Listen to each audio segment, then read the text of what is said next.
Hi everyone, welcome to just button. So आज हम लोग इंडिया वर्सेस पाकिस्तान का ये जो ऑपरेशन सिंदूर है इसके बारे में डिस्कस करेंगे। सो इसमें मैं मोस्ट प्रोबेबली टेक्नोलॉजी के बारे में बात करूँगा, not in a deeper technology but उस टेक्नोलॉजी का क्या कॉन्टेक्स्ट है, क्या मीनिंग है और हाउ दिस टेक्नोलॉजी और learning this technology, understanding more about this technology can help us in our understanding, in our learning, and in our ability to learn.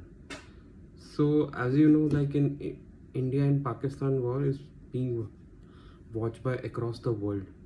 दुनिया में हर कोई देखता है, चाहे वो यूएस हो, चाइना हो, रशिया हो। सो इंडिया और पाकिस्तान की इकलौते एक ऐसा वॉर है जहाँ पे दो कंपेटेबल नेशंस आपस में फाइट करते हैं विद द कंपेटेबल टेक्नोलॉजी। भले ही हम कारगिल की बात करें, 71 की बात करें, या 2019 की बात करें और अब 2025 की बात करें, तो हर बार एक लेवल प्लेइंग फील्ड बराबर की मानी गई है या फिर हुई है। और ऐसा मैं इसलिए कह रहा हूँ क्योंकि अगर हम देखें वेस्टर्न नेशन जिसमें यूएस मेजरली है, यूरोपियन कंट्री है, फ्रेंच है, ब्रिटिश है, so whenever they use to go to war, so they use to go one level, or I should say one generation inferior technology possessing nations. For example, US ने Iraq पर attack किया था, 91 में किया था।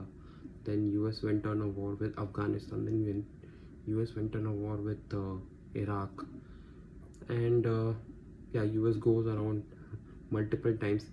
सो उन सब में सारी की सारी कंट्री का जो एसेट्स है, जिसे हम कहते हैं military assets, they were a generation old then US.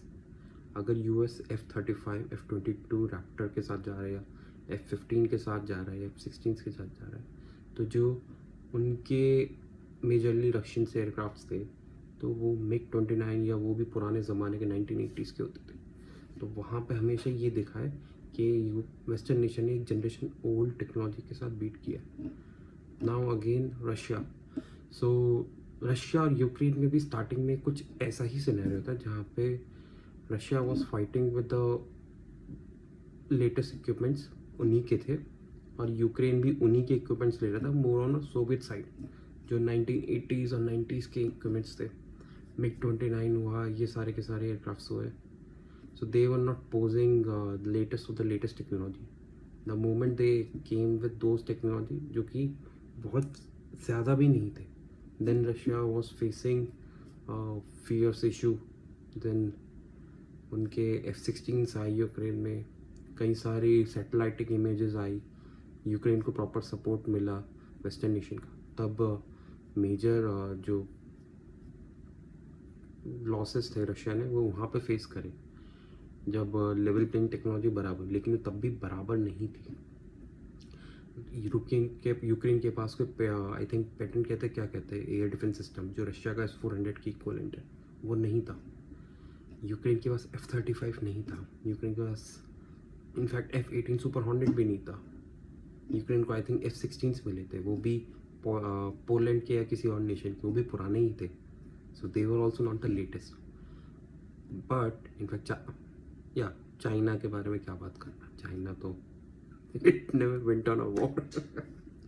The last time they went on a war was with Vietnam, I think 1979 or something में, and yeah, they went on just 25 kilometer inside the Vietnam. इतना बड़ा देश, उससे 25 kilometre अंदर घुस पाया, and that's all. ठीक है, जोक्स अपार्ट, शायद से चाइना ने जो इकलौता वॉर जीता है वो 62 का ही माने जाएगा, या फिर मानो भी ना मानो। It was a cease fire, but we Indians believe we loss. So या, बैड स्टोरी अबव, बैड, पूरी बातें हटाते हैं, let's focus on the recent. So India versus Pakistan. So यहाँ पे क्या है, यहाँ पे जो टेक्नोलॉजी आर मैचेबल। अब लोग कहेंगे कि इंडिया ने उड़ा दिया, कुछ भी कर दिया, बट सच ये है कि उनके पास भी वेपन्स थे बराबर। दे were having F-16 J-10. China ने कुछ भी है, एटलीस्ट चाइनीज़ तो यूज़ करते हैं ना उसे अगेंस्ट अमेरिकन. चाइनीज़ पोजेस करते हैं as it something compatible with the western technology. So उसके अंदर क्रेडिबिलिटी तो होगी, कुछ तो होगा. वेस्टर्न से 10% ही कम होंगे, लेकिन होंगे तो सही. वो कोई इंफीरियर टेक्नोलॉजी तो नहीं है, झोला छाप तो नहीं है. There is a technology, there is a deep technology. और यहाँ पे मैं एक जो पॉइंट अगला कहना चाहता हूँ कि ठीक है, और इंडियंस के पास भी तो क्या है अपार्ट फ्रॉम S-400, 36 रफाल के अलावा अगर आप लगाओ 36 Rafale S-400, these two are the latest one. उसके अलावा क्या है? I am not talking about the made in India product, क्योंकि वो तो हम कुछ कह ही नहीं सकते ना as per as the international world is concern. उन्होंने अभी तक इंडियन प्रोडक्ट्स को तो वो दिया ही नहीं है, क्या कहते हैं, बैज कि this is the latest of the latest products. वो तो हम ही अपने आप कह रहे हैं. तो apart from this to what we have? probably nothing. And that's the reality. S-400 वो भी उसमें western nation has a different point of view कि इसे जैम कर सकते इस तरीके से. और उन्होंने करवाया भी है. उन्होंने रशिया का S-400 छुड़वाया था यूक्रेन के थ्रू. ऐसा नहीं है, S-400 भी हिट हुआ है. और रफाल्स तो ठीक है, they are good aircraft, potent है, बट प्रॉब्लम ही हमारे पास 36 है. बट इतने ही उनके पास भी J-10s. Not much difference. F-16, they have the F-16 best of the best. 16 to 17 F-16s are the Block 52, I think Block D 52 plus something like that. Those are the latest F-16s. उसके compare में हमारे पास क्या है? हमारे पास तो कोई 30 MKI है. हाँ, वो बराबर है, वो अलग बात है. वो हमने पॉसिबली रशियन से भी अच्छे बना रखे with the help of French, then Israeli, then Indian, all the technology, avionics, electronics, उन सबको मिक्स करके या फिर मिक्स उन सबको डाल के उसको टेस्ट करके उस प्लेटफॉर्म को अच्छी तरीके से टेस्ट और बैटल हार्डन करके तो वो हमने किया. यहाँ पे मतलब टेक्नोलॉजी को नहीं बोलूँगा, यहाँ पे मतलब मैं बोलूँगा स्किल्स हुए और एक्सपीरियंस हुआ और सिंक्रोनाइजेशन हुआ. तो यहाँ पे वो सारे फैक्टर्स आएंगे. सिर्फ और सिर्फ हमने किसी का प्रोडक्ट उठा के, जैसे Rafale is full about technology. We have bought a product Rafale and that's it, we have that. मैं घर से निकला, एक गाड़ी खरीद के लाया, बस ही. ऐसे ही S-400 के बारे में भी मैं कहीं कहूँगा, हम रशिया के पास गए, S-400 ले आए. तो यहाँ पे अब क्या है? अब ये है, ठीक है, इंडिया को अगर मैं यहाँ पे भी डालता हूँ, जबकि मैं डालना नहीं चाहता हूँ, वो था बराबर. हाँ ठीक है, वो हमने अपनी तरीके से बनाया है वैसे, और ये यहाँ पे ज़रूरी, लेकिन हमने इसको इस तरीके से बना दिया, रिजल्ट इस तरीके का है. But I will put it over here. अब इसको यहाँ तक पहुँचाने के लिए इंडियंस ने क्या किया? इंडियंस ने टेक्नोलॉजी के जो तीत है, जैसे दांत होते हैं ना, एक का दांत मैं नाम भूल गया, कुछ कनाइंस होते हैं, कुछ ग्राइंडर्स होते हैं, तो उन्होंने एक एक टेक्नोलॉजी को इंटरलिंक किया, like how we stitch a cloth. So ऐसे इंडियंस ने एक एक टेक्नोलॉजी को इंटरलिंक किया. किस टेक्नोलॉजी कितनी कैपेसिटी है. S-400 के रडार से डेटा लेके, मतलब छोटी से छोटी जो वो क्या कहते हैं ड्रोन्स, उसको एक ऑफिसर ने स्नाइपर लेके फोड़ा है. This is the level of synchronisation. तो बहरहाल मैं यहाँ पे ये कहना चाहता हूँ कि it's not just the technology. जैसे मेरी पिछले वीडियो में मैंने बताया था कि AI कितना आ जाएगा या फिर रोबोटिक्स कितना आ जाएंगे, but there will be a deep involvement of a human. And India versus Pakistan war और operation Sindhu is a live example of this thing कि टेक्नोलॉजी विल फेल और can be negated if the other part of technology or other person adverse technology is equal. Then is the only man, machine, sync, skill. That's all. ये चार चीज, man, machine, skill and sync. आदमी या औरत, then machine जो कि technology खेलेंगे, then उस पर करने वाला पर्सन का स्किल, ठीक है, और उसके बाद इन स्किल के बाद इन चारों की सिंक्रोनाइजेशन, ये 4 फैक्टर्स, ये 4, that is a game changer in any field.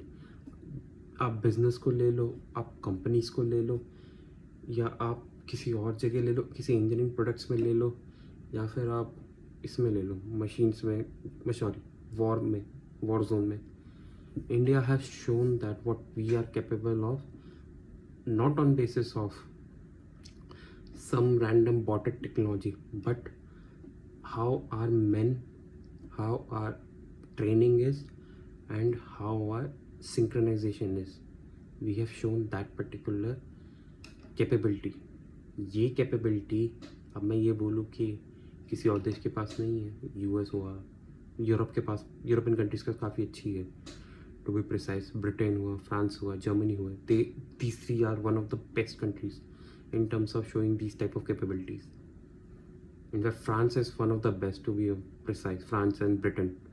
But जब हम यूएस के बारे में कहते हैं, see, in fact, that is true, but when these countries, these 4-5 countries, when they go on a war, so there is a level of error which can be there.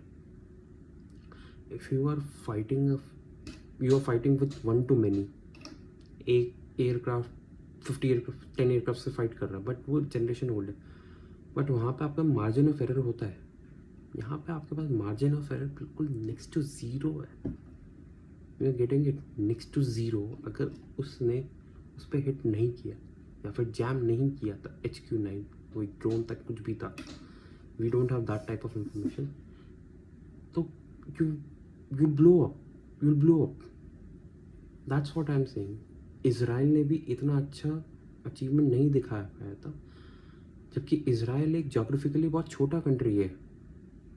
हाँ, ये बात सच है कि उनके ऊपर हज़ारों में उन्होंने मिसाइल डाले थे, एंड आई थिंक बैरक 8 कुछ कहते हैं उनका जो डिफेंस सिस्टम था, जो इंडिया के पास भी है, जो इंडिया ने नेवी में भी है, तो इट वेंट ऑफ, इस बस्ट ऑफ हो गया था, क्योंकि वो इतने ज़्यादा आ रहे थे कि they were not able to manage. But same position India की भी तो थी, वहाँ पे लोकेशन छोटी थी, यहाँ पे तो JNK, पंजाब, राजस्थान, गुजरात, एक मैसिव लंबी चेन है। I think it's 2000 odd kilometres of 2000, उससे ज़्यादा ही बड़ा होगा और काफ़ी क्रिटिकल है। It has some of the -50 degree Celsius से लेकर +50 डिग्री सेल्सियस तक का ये बॉर्डर है।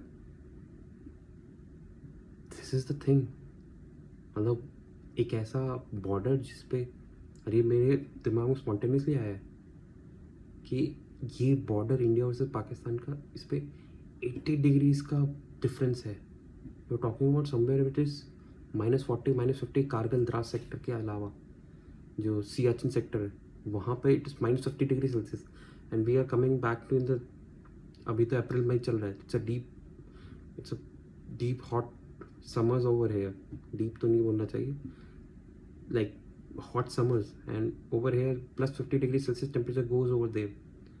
Over there we are able to manage these drones, and these drones are like any number. उन्होंने मतलब ऐसा लगता है चाइना और इसने अपना लॉट उठा के बेचा है कि फ्री में दिया, पता नहीं, हमने वो मैनेज किया है। There were 6 aircrafts with these drones.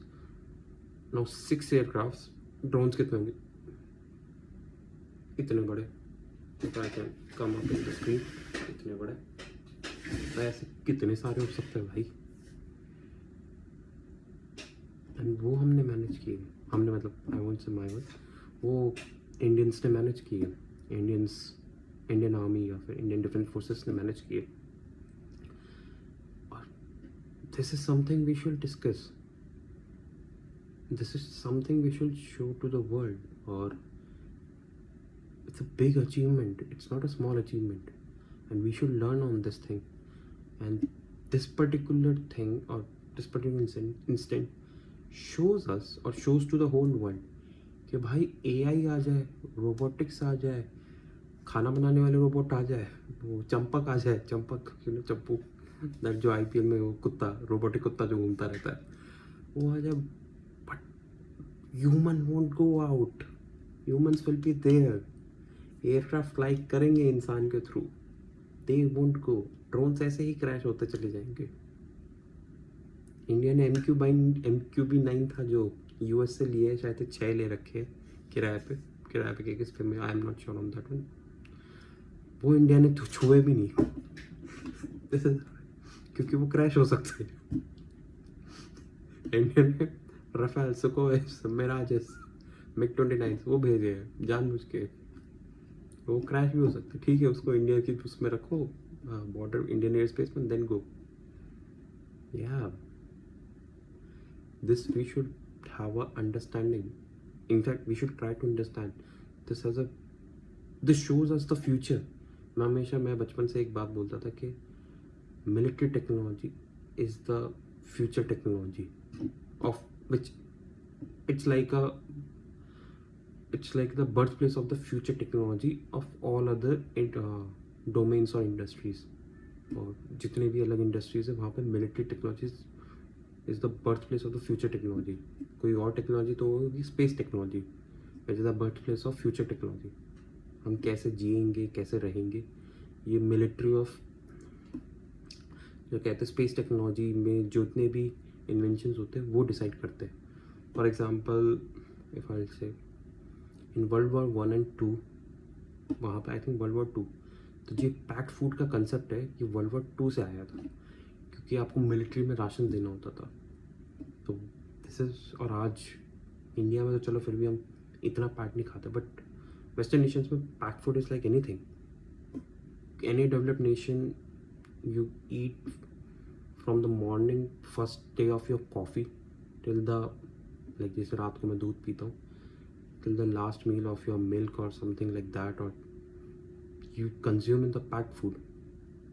So yeah, just building में आज के लिए इतना ही। बढ़िया, मज़ा आया, एंड आई होप अगर आपको मज़ा आया तो सबको दो, हाँ शेयर करो, कमेंट करो, सब्सक्राइब करो। मैं आपका दोस्त जस्ट बिल्डिंग में राहुल।